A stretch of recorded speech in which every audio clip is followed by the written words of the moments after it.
Hello, नमस्ते, आदाब और सत श्री अकाल। मेरा नाम पूनम अग्रवाल है और एक्सप्लेन एक्स में आपका स्वागत है। अगर आपने चैनल को सब्सक्राइब नहीं किया है अभी तक तो प्लीज कर लीजिए। Thank you so much.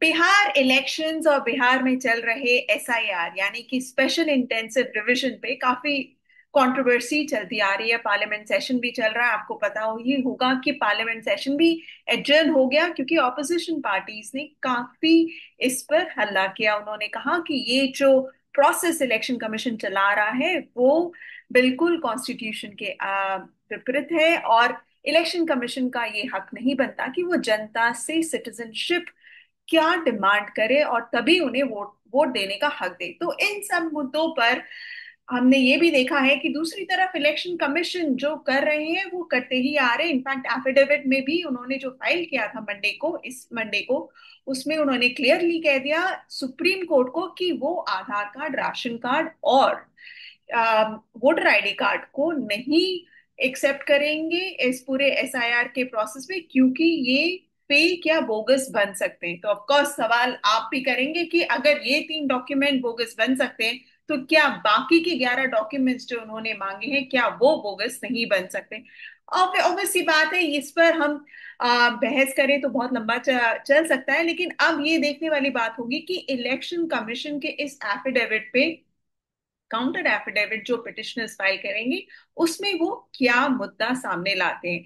लेकिन इसके पहले अभी जो हाल फिलहाल में हुआ है कि एक प्रेस रिलीज इलेक्शन कमीशन ने जारी किया है और उसके मुताबिक इन्होंने ये बताया है कि 98.01% वोटर्स को इन्होंने कवर कर लिया है बिहार में, जिसमें से उन्होंने ये बताया है कि सिर्फ 90.89% इलेक्टर्स से जो उन्होंने एन्यूमरेशन फॉर्म मिला है उन्होंने वो डिजिटाइज फॉर्म में अपलोड कर दिया है। लेकिन बाकी के जो बचे हुए इलेक्टर्स हैं, यानी कि जो आप अगर इसको इस डेटा को देखें तो करीब करीब 71 लाख वोटर्स के बारे में इन्होंने कुछ और जानकारी दी है। और इसके मुताबिक अगर आप चले, जो प्रेस रिलीज इन्होंने इशू किया है उसके मुताबिक इन 71 लाख वोटर्स पर एक बड़ा क्वेश्चन मार्क आ रहा है।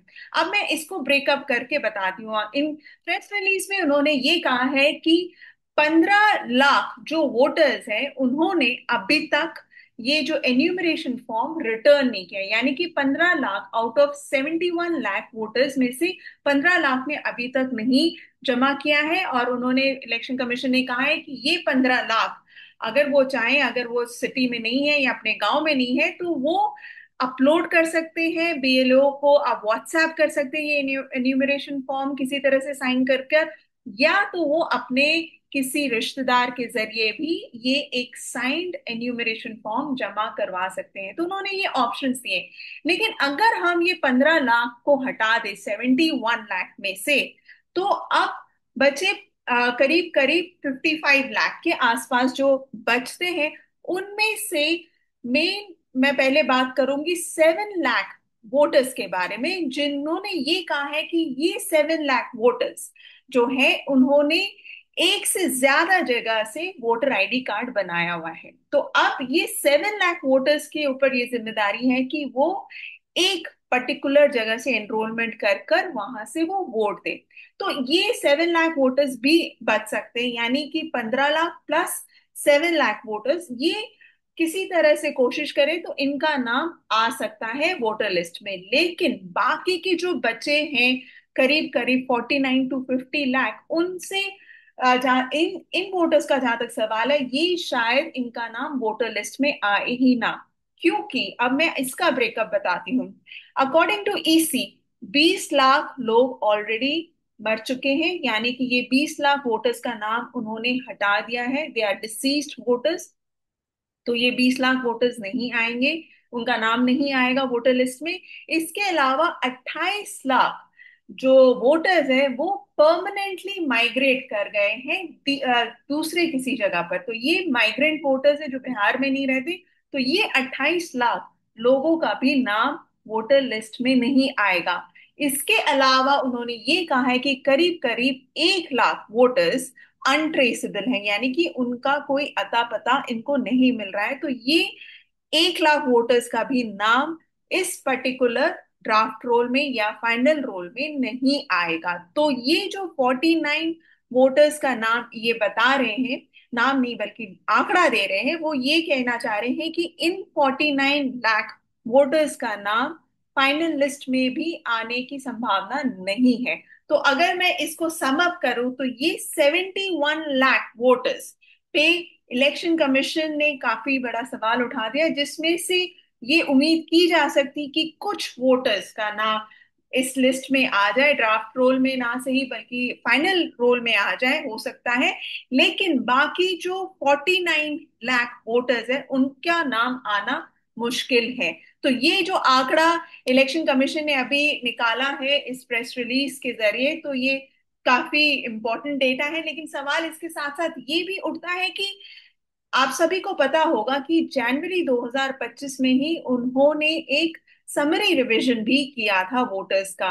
तो जब उन्होंने ये समरी रिवीजन किया था तो ऑब्वियसली समरी रिवीजन के पीछे मेन पर्पस उनका ये होता है कि जो डिसीज्ड वोटर हैं या जो माइग्रेंट वोटर्स हैं उनका नाम पहले हटा देना चाहिए। तो वो प्रोसेस भी काफी लंबा ही चला था, वो भी कुछ महीनों तक चला था।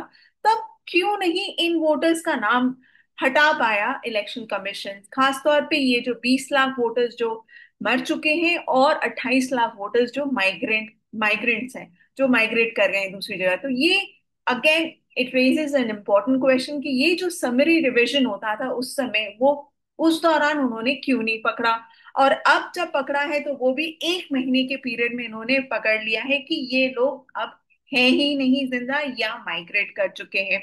तो ऑफ कोर्स इस आंकड़े से ये तो क्लियर हो गया है कि इलेक्शन कमीशन एटलीस्ट ये 71 लाख जो वोटर्स हैं इन पर एक बहुत बड़ा सवाल उठा चुका है। अब देखना ये है कि जो हियरिंग होने वाली है 28 तारीख को सुप्रीम कोर्ट में, उस हियरिंग में क्या होता है। क्योंकि सबसे बड़ा सवाल तो यही है कि अब जब आधार कार्ड, राशन कार्ड और वोटर आईडी कार्ड नहीं एक्सेप्ट कर रहा है इलेक्शन कमीशन, तो जो जिन लोगों के पास डॉक्यूमेंट्स नहीं है वो आखिर किस तरह से प्रूव करेंगे कि जी वो वोट देने का हक उनके पास है। और ये सारा सवाल सिर्फ बिहार तक ही नहीं सीमित रहेगा, आगे भी इस पर इलेक्शन कमीशन चाह रहा है कि आगे भी बाकी स्टेट्स में भी एसआईआर कंटिन्यू किया जाए। तो अब सारे उम्मीद सुप्रीम कोर्ट पर है कि आखिर सुप्रीम कोर्ट इस मैटर पे क्या जजमेंट देती है। आशा करती हूँ आपको ये वीडियोस पसंद आएगा, तो please do like share and subscribe to my channel, and thank you so much for watching it. Thank you.